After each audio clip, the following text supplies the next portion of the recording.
Alright y'all, so today we're going to be reacting to a video by Genetically Modified Skeptic. It's called Why Christian Responses to Deconstruction Are So Predictable. So I've recently turned away from Christianity. I'm going to give one reason real quick, and then I'm going to tell y'all the next reason at the end. So y'all know, I already told y'all about how my dad didn't come to my graduation and shit like that. In the video, I showed y'all the messages about how I didn't want him in my life no more, yada yada yada, blah blah blah. So I showed my mom the messages probably like a few months before I did that graduation video, and she was talking about forgiveness and shit like that, and I knew she was gonna bring up the Bible, and she did. So she was like, you know, you gotta forgive people. If you don't forgive people, your heavenly Father won't forgive you. She said something like that. I already knew she was gonna go in that direction. I don't have to forgive shit. I don't have to forgive a goddamn thing. I don't understand what's wrong with cutting people out of your life. Like, why the fuck do I have to forgive them for shit that they keep doing? Like, hello, I'm confused. Well, I'm not forgiving shit. And at that moment, I'm like, damn, I'm really not a Christian. Like, I was just at that point like, damn, I guess I'm not a Christian then. As a Christian, you gotta forgive people. Hell, it's in the fucking Bible. So at that point, like, you know what? Fuck all of this shit. Fuck all of this shit. And also, recently I started to question the Bible and how the shit in there don't make sense either. So I was like, you know what? Fuck all of this shit. And then you got the Christians in the comment section coming up with different fucking answers when it comes to like stuff in the Bible that don't make sense. Like, when you ask them questions about the Bible and the shit in there that don't make sense, they can't all come up with like, they all can't come together and come up with one answer. Like, everybody got different answers and like viewpoints on it. So it's like, man, fuck all this shit. Fuck all this shit. I don't even give a fuck no more. I'm just living my life for me, and I'm not living my life based off no goddamn book. I don't even give a fuck at this point. Okay, I'm gonna shut the fuck up. I'm doing too much talking. Let's just go ahead and dive on in. Many of us who were once Christian but eventually deconstructed and left Christianity share a certain experience. We begin to discuss our deconstruction or former faith, whether publicly or privately, and in response we hear an assortment of belittling, prejudiced, unfalsifiable, or simply unfounded statements about the error of our ways. Right. You just left because you want to sin. You hate God because life isn't perfect. You're trying to destroy the faith by sharing your story. You were never a true Christian. Your faith was obviously... I was seeing comments like that as too, like, shut the as hell that experience up. is, we continue moving forward. The whole thing of, oh, you were never a Christian, that's like saying, I saw a video where somebody was like, oh, if you're saying you're ex-Christian, you were never really a Christian. That's like saying, oh, if you divorced your husband, you never really loved him. Like, what the fuck are you talking? Get the fuck out of my face. As time goes on, we notice those same responses being aimed at us regardless of how we explain our deconstruction, and even begin to see that people with very different deconstruction stories also receive those exact same responses.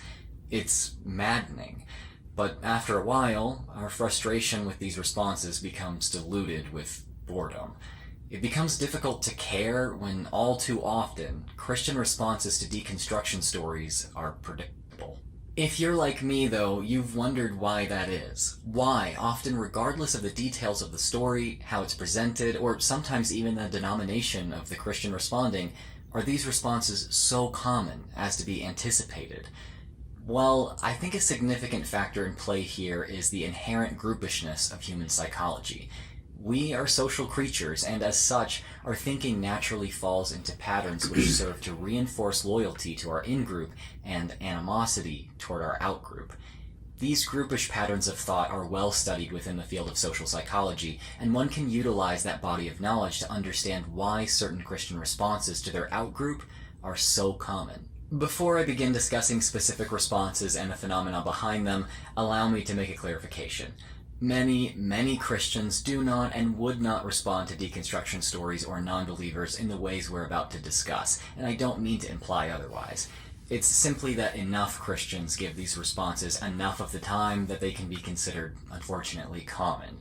To my non-Christian viewers, remember to judge people as individuals based on the content of their character, and refrain from using the subject matter of this video to make hasty generalizations about diverse groups of people. Combating biases destructive to intergroup relationships is what this video is ultimately about. You just choose to disbelieve because you want to sin. Too many of us have heard this one. Someone explains why and how they deconstructed their faith, with that explanation usually having nothing to do with a desire to sin, and a Christian inevitably makes this accusation as if they can read minds. I said, why? Why do you want a book on Buddhism? Well, my friend, she was a Christian and she just became a Buddhist. I said, look, I don't know your friend at all, but can I just ask you one question about her? Did your friend begin doing something that Jesus and Christianity would consider immoral recently? Oh, they get on my damn nerves. I said, bingo. They get on my fucking nerves. The issue isn't Buddhism. She's not a Buddhist now because she thinks it's true. She's a Buddhist now because she wants to say she's spiritual and not have any moral I ain't in no accountability. religion. I'm just me at this point. This response is an example of the relatively straightforward out-group bias, which includes negative categorizations, feelings, or ideas about people who are not part of the group. Instead of understanding someone's deconstruction according to the information presented, it's asserted that the person is morally weak and lying about their own reasoning to cover up that immorality. It reduces a complex issue, which can take empathy and patience to understand, down to, that person who disagrees with me must be a bad person. Unfortunately, this response tends to be directed at entire groups, not just individuals. Much of the time, this response is stated as, everyone who disbelieves chooses to do so because they want to sin. Yes, all false religion, or no religion, is an example of repressing the truth in unrighteousness. This is an example of another phenomenon, out-group homogeneity bias. This is the tendency to assume that the members of other groups are very similar to each other, particularly in contrast to the assumed diversity of the membership of one's own group. When you think about it, it's ludicrously unlikely that every single non-Christian on the planet is a non-Christian for the exact same reason, but it's our innate tendency to see our out-group as all the same. Realistically, people doubt or disbelieve Christianity for as many diverse reasons as people believe Christianity, and we're all better off if we understand that. Obligatory plug here, I have a video about the history of this Christian cliche where I trace it back to its origins nearly 2,000 years ago. Turns out this bias has been with us even since then. If you want to check that out, it's linked in the description. You're just mad at God, and you're lashing out at Christians by sharing your story.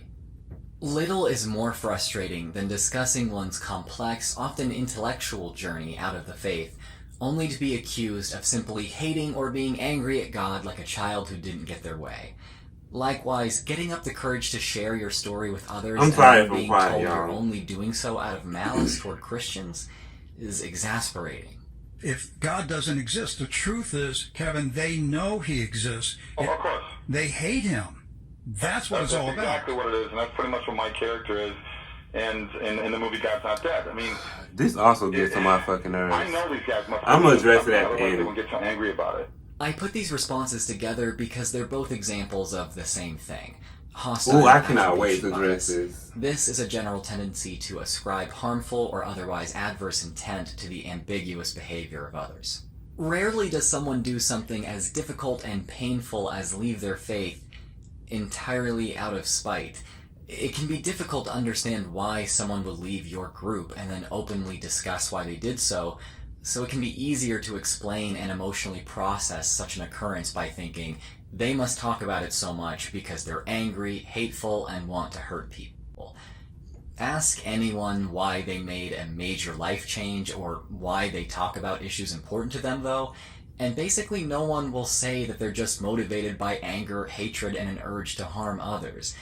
As confusing as the actions of the outgroup can be to you, if you catch yourself thinking that malice is their primary motivator, that's probably not reason talking. It's bias. You are never a true Christian, and you have a theologically weak faith.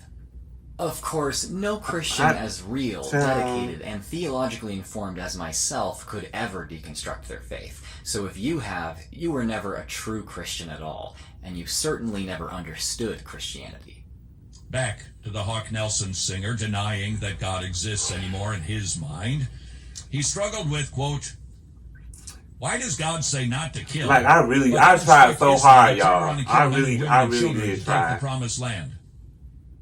I tried to have a relationship with God, Jesus, And in yet, 2020. Like, I really he's using did. this as an excuse to deny the existence of God. That's I'm just surprised that I Again, even got I to prefer this saying, point. "Well, I don't But like it. hey, it is what I it don't is. like that God says this and then does that. I don't like it, or I don't grasp it. It just But made that's me not the miserable. way Like, this I is couldn't being do it. I'm presented. I sorry. don't know the answer, and I suspect he was never offered one.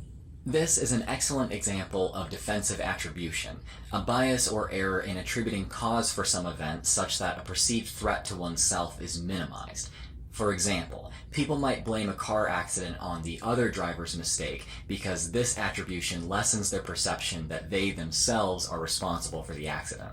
If someone as dedicated to or knowledgeable about the faith as yourself deconstructs their faith, that demonstrates not only that real, educated Christians can stop believing, but also establishes the possibility that the same could happen to you.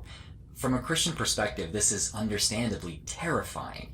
The idea that you could find reason to deconstruct implies either that Christianity can be honestly reasoned out of, or that you could be persuaded out of Christianity even though it's true. Rather than face these possibilities, some Christians will reason defensively. No true, informed Christian like me ever leaves the faith. Now that we've covered these biases, I should drive home why I think they're a definite causal factor behind the responses we discussed, as well as the reason these responses are predictable. Christians are by absolutely no means the only religious identity group to respond to their outgroup in these exact ways. Muslim apologists often say the same things Christian apologists say about apostates. You're leaving something you never belonged to in the first place. 1 second, are you telling me a girl that is told, who understands Islam and loves Islam, which she claimed to, when she's told to say the Shahada, she's going to say no? Yeah. Anyone that understands Islam fully, they will find it. Never will you leave Islam. Never. Wallahi billahi, no way. We do have our disagreements with the ex-Muslim community, those who are really ex-Muslim, by the way, because we do have a lot of fakes coming out, a lot, with emotional reasons of leaving and blaming Islam.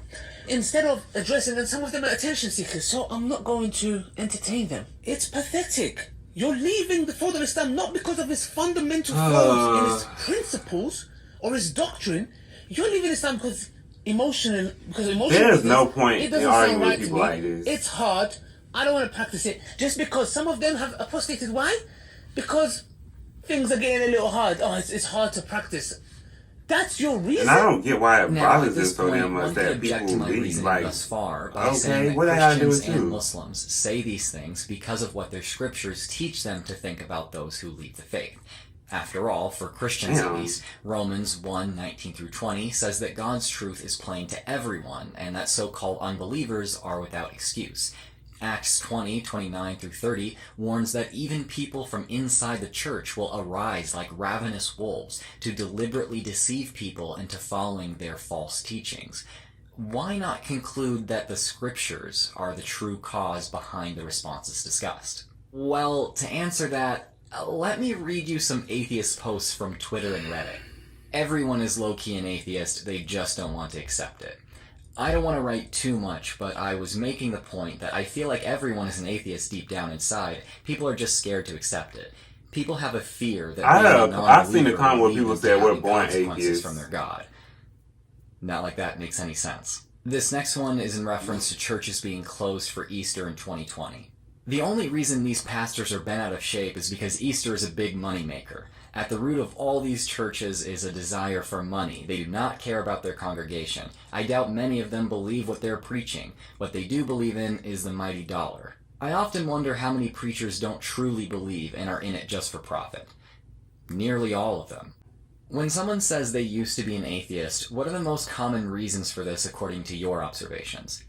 They were never an atheist in the first place. Yes, nobody goes from not believing due to no evidence to a believer with no evidence. I would believe that maybe they had doubts, but they were never atheist. The lesson here is that to deliver the responses we've discussed, people don't need to be informed by scripture or even doctrine of any kind. The commonality between Christians, Muslims, and atheists who say all these things is simply the perception of their own in-group identity and subsequent groupish, biased thinking about their outgroup. These biases existed before scriptures of any kind were ever written, and it's likely they informed the content of scriptures which codify them into doctrine. Believers who respond in the ways discussed may very well be influenced by scripture, but those scriptures are a result of the biases discussed in the first place. Unless you're willing to conclude that God's inspired words just coincidentally reinforce universal human biases, but aren't actually biased themselves. So, the reason these responses are so predictable? They are a result of cognition which every person, regardless of their specific in-group, experiences. So they're common enough for many people to come to expect. Now that you have an explicit understanding of the psychology behind this, though, I've got a request. For your own sake, as well as the sake of others, try your best to anticipate these biases within yourself. Engage your outgroup with empathy, and try not to be so predictable. Thanks for watching. I've been Drew of Genetically Modified Skeptic. Yeah, I was quiet this whole video. I'm Patreon sorry, y'all. supporters, I really was trying to like. If you want to hear more from me, listen. subscribe and follow me on social media at the handles below. Another thing that I wanted to address was when y'all know how like people or kids get like raped in the church by like a pastor or anyone in the church, and years later you tell somebody and they'll be like, "Oh, God didn't hurt you, men did." But it's like, don't in the Bible it say God created peace and evil? So it's like, you telling me right now that I can't blame him even though he created evil? Like, what the fuck? Like, bitch, I'm blaming God and fucking men. Like, what are we talking about? I don't understand that. I don't know. I don't understand it. Yeah, I'm just over it at this point. I just want to live my life how I want to live it. And I know people are gonna be like, oh, you should have prayed to God and asked for wisdom and understanding. You don't think I fucking tried that already? Like, I did, bitch. That shit didn't work. Bitch, I'm still confused. I was still confused. But I never asked questions about it, though. Like, I never questioned the Bible back then when I was a Christian. But now, I'm questioning it.